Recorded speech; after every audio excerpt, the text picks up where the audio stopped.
Hai, kembali lagi dalam Cantik Sehat bersama Dr. Reni.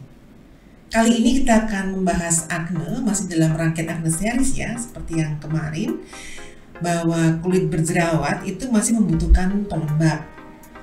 Terutama untuk jerawat yang susah untuk sembuh. Sering kita jumpai banyak keluhan tentang kulit yang makin kering setelah perawatan.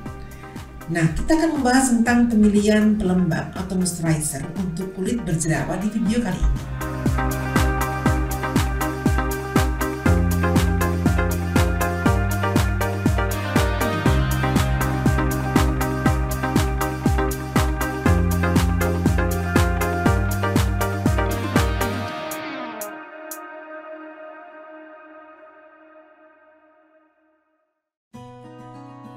Apa sih moisturizer?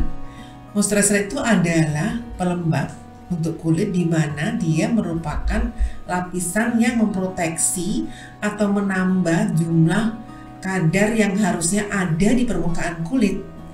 Di antaranya itu kadar ceramide, kemudian lipid, trigliserid ya.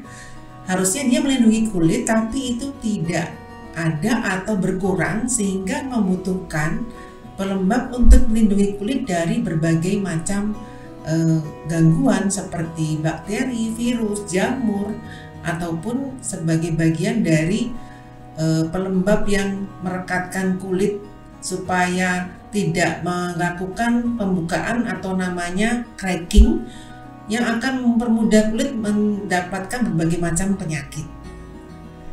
Nah, sekarang kita lihat jenis moisturizer sendiri ada 3 ya. Yang pertama adalah emollient, yang kedua occlusive, yang ketiga humectant.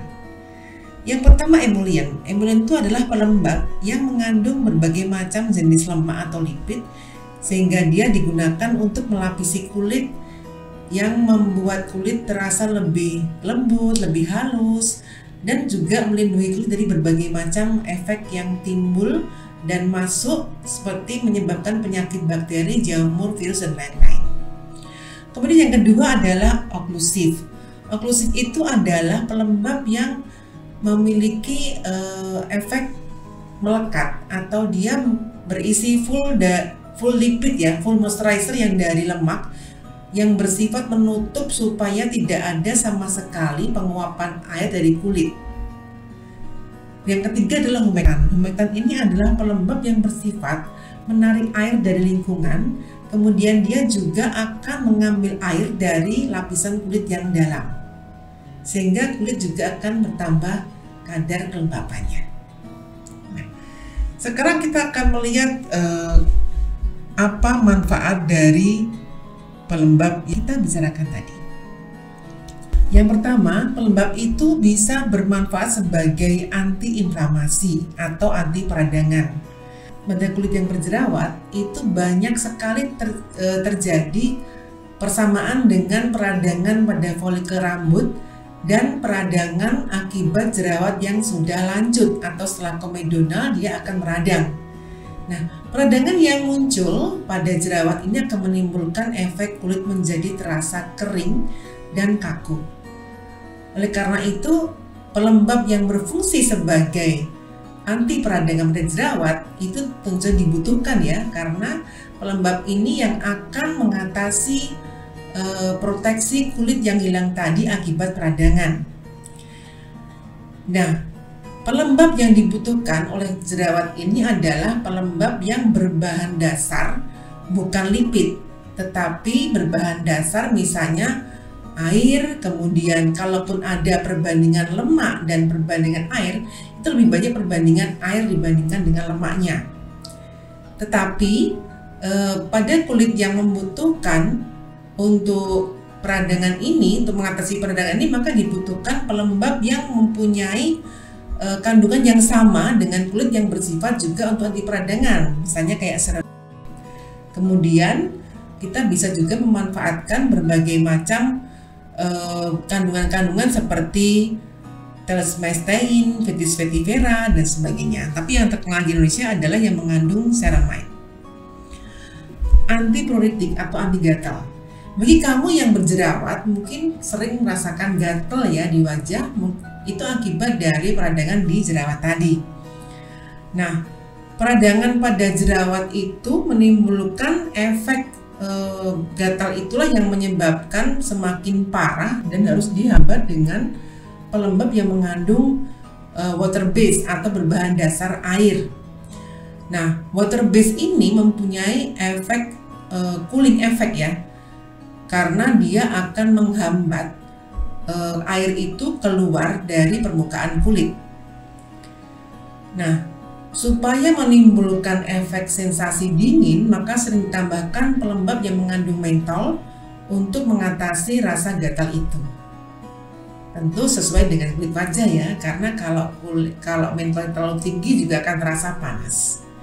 Kemudian antimitotik. Jadi kalau kulit berjerawat kadang juga mempunyai efek bersisik karena terlalu banyak penebalan yang muncul akibat peradangan tadi.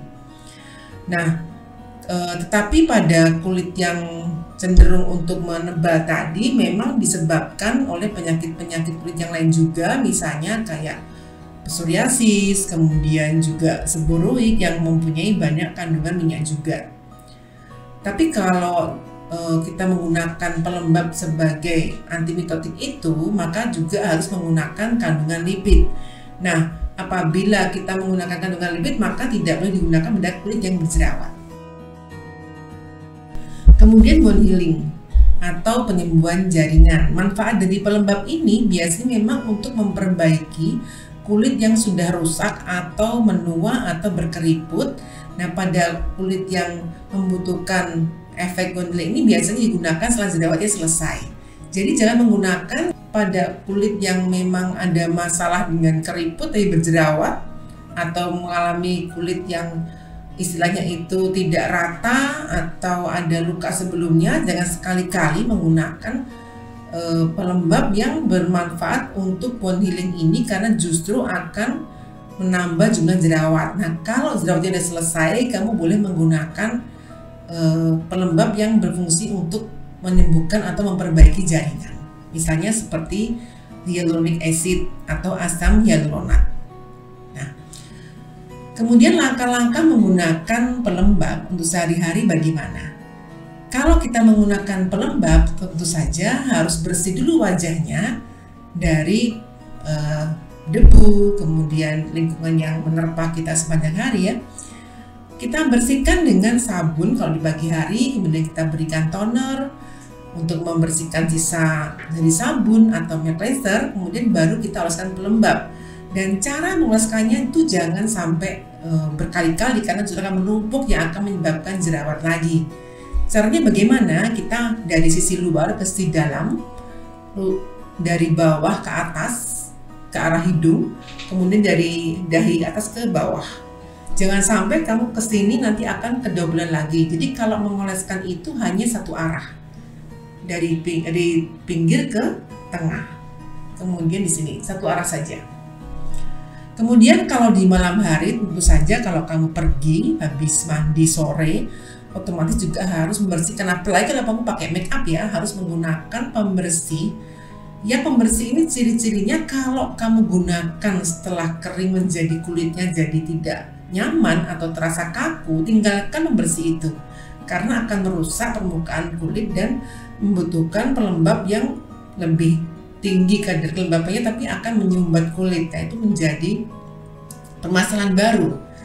Jadi kalau kita memakai sabun atau memakai milk cleanser, setelah itu kulit kita jadi nyaman, itulah pilihan yang tepat. Jangan sampai kita salah memilih pembersih sehingga akan menghilangkan manfaat moisturizer atau memperlambat kerja pelembab yang kita gunakan. Jadi kalau sebelum tidur, kemudian setelah mandi pagi, itu kita wajib menggunakan pelembab yang berfungsi untuk mengatasi atau memberikan lapisan proteksi di kulit kita. Nah, pada kulit berjerawat memang tergantung dari jenis jerawatnya itu. Kalau dia sangat kering, memang kita membutuhkan perpaduan antara kadar air dan kadar minyak. Tetapi kalau kulit itu memang sangat meradang, maka kita gunakan semacam ya istilahnya pelembab, tapi sebenarnya dia untuk mengeringkan jerawat, misalnya mengandung tea tree oil. Itu yang bisa kita gunakan untuk mengatasi jerawat supaya tidak terlalu berminyak. Kalau istilahnya sekarang banyak dijual di skincare itu sebagai pelembab, padahal dia adalah serum yang digunakan untuk mengurangi kadar minyak dan juga bersifat untuk anti peradangan juga bisa. Itu berlaku pada zat aktif misalnya kayak niacinamide atau tea tree oil. Nah, itu tadi tips memilih moisturizer dan pengaplikasiannya untuk sehari-hari. Sesuaikan dengan kebutuhan dan jangan termakan iklan. Ingat, bila jerawat tidak kunjung membaik, segera konsul ke dokter spesialis kulit. Dapatkan penanganan yang lebih lanjut. Jangan lupa untuk like, subscribe, dan share video ini. Sampai jumpa di Cantik Sehat bersama Dr. Eni. Salam cantik dan sehat.